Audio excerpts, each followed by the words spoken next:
সাংবাদিকৰ নাম কি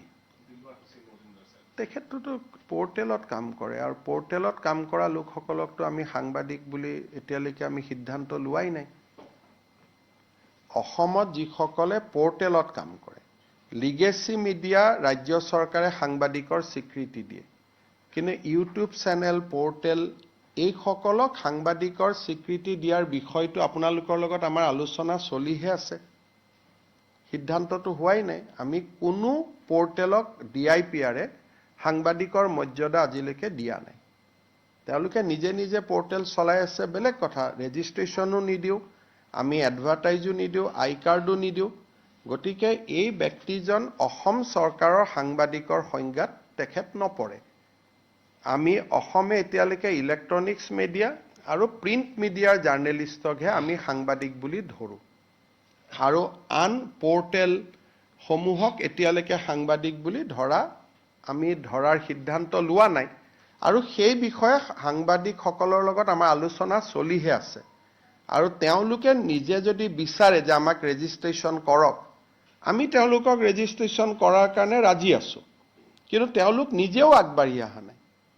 সেইকাৰণে পোৰ্টেল জাৰ্নেলিষ্টসকলক যদিও ঘৰুৱা ভাষাত আমি জাৰ্নেলিষ্ট বুলি কওঁ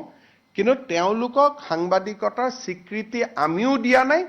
আৰু তেওঁলোকেও আমাৰ পৰা বিচৰা নাই গতিকে মই ভাবো যে এইটো এজন ইন্ডিভিজুৱেল ব্যক্তি আৰু তেনেকেতো অসমত বহুত কেছ ডেইলি ৰেজিষ্টাৰ হৈ থাকে আৰু এখেত সাংবাদিক নে ব্যৱসায়ী তাৰো এটা দৃষ্টিভংগী আছে কাৰণ তেওঁতো ডাম্পাৰ আদিৰ ব্যৱসায়ও কৰে গতিকে এটা ব্যৱসায়িক কাৰণত গ্ৰেপ্তাৰ হৈছে নে আন কাৰণত গ্ৰেপ্তাৰ হৈছে তাকো জানিব নোৱাৰি কিন্তু মই যিগৰাকী ব্যক্তিৰ নাম জানো তেওঁৰ 4-5খন ডাম্পাৰো আছে তেওঁ বিভিন্ন ব্যৱসায়ও কৰে পাৰ্ট টাইম এটা চেনেল এটা পোৰ্টেলত কাম কৰে আৰু সেই পোৰ্টেলটো ৰাজনৈতিক ব্যক্তিৰ পোৰ্টেল গতিকে এটা সাংবাদিকৰ ডেফিনেশ্যনত আহিব নাই আমি প্ৰেছ ক্লাবৰ লগত কথা পাতিব লাগিব না প্ৰেছ ক্লাবে প্ৰতিবাদ কৰিছে কিন্তু প্ৰেছ ক্লাবৰ লগত এতিয়ালৈকে সিদ্ধান্তই হোৱা নাই যে পোৰ্টেলক সাংবাদিকত ধৰিম নে নধৰিম এতিয়া যদি তেওঁলোক আগবাঢ়ি আহে আমিতো ভাল পাম কাৰণ আজিলৈকে আমি এডভাৰটাইজো নিদিও একো নিদিও আমাৰ লগত কোনো সম্পৰ্কও নাথাকে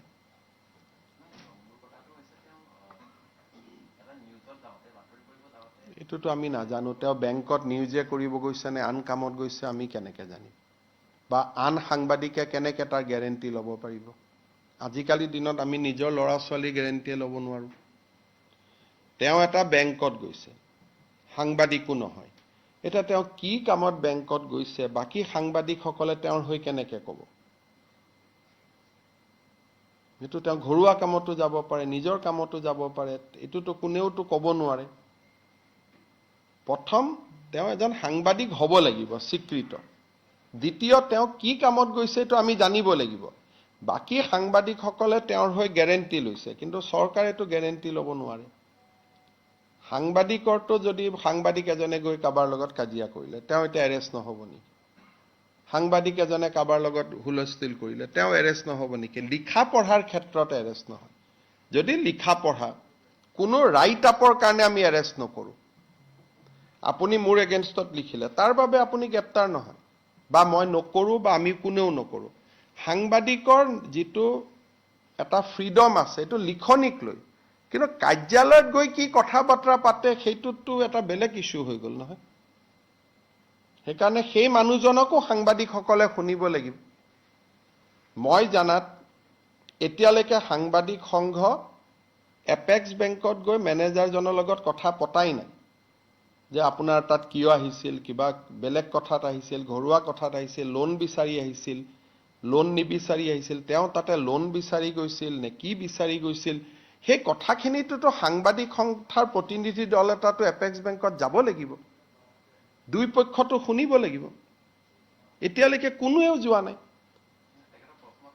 মইতো নাজানো আপোনালোক তাতে এটা প্ৰতিনিধি দল তেওঁক হয়তো প্ৰেছ ক্লাবত মাতক এপেক্স বেংকৰ মেনেজাৰজনক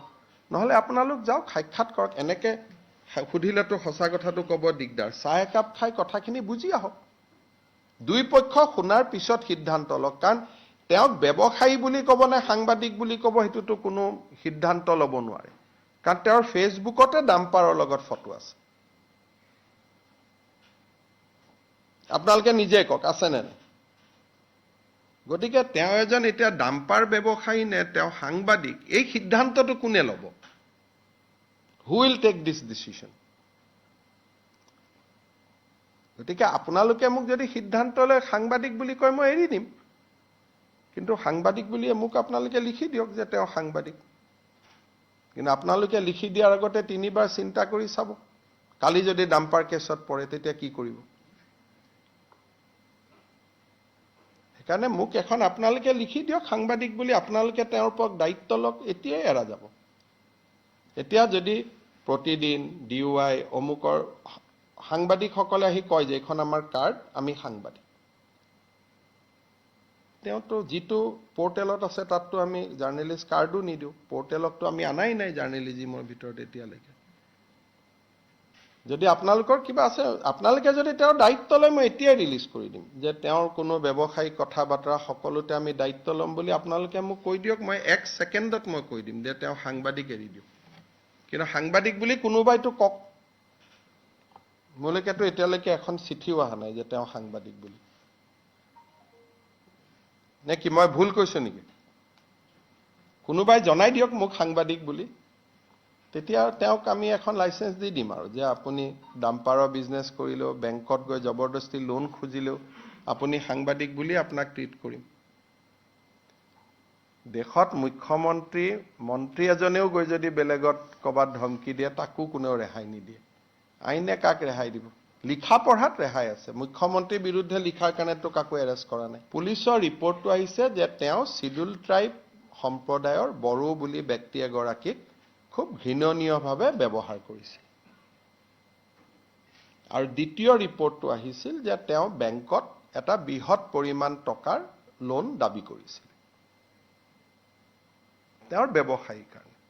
ইয়াত লিখা পঢ়াৰ লগত কথাটো জড়িত নাই, যিটো পুলিচৰ ৰিপৰ্ট। আৰু আজি বড়ো বোলা ব্যক্তিগৰাকীয়ে 164 ষ্টেটমেণ্টটো দিছে কোৰ্টত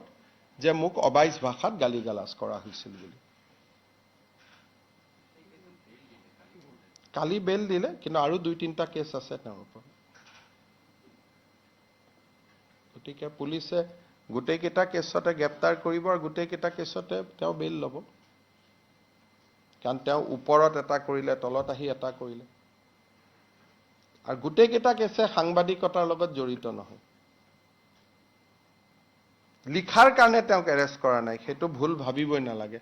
মইতো আজিও কৈছো আমাৰ ওপৰত যিমান লিখে লিখক, লিখাৰ কাৰণে অসমত কোনো জাৰ্নেলিষ্টক কোনেও এৰেষ্ট নকৰে। কিন্তু যদি এটা জাৰ্নেলিষ্ট এজনে বাহিৰত গৈ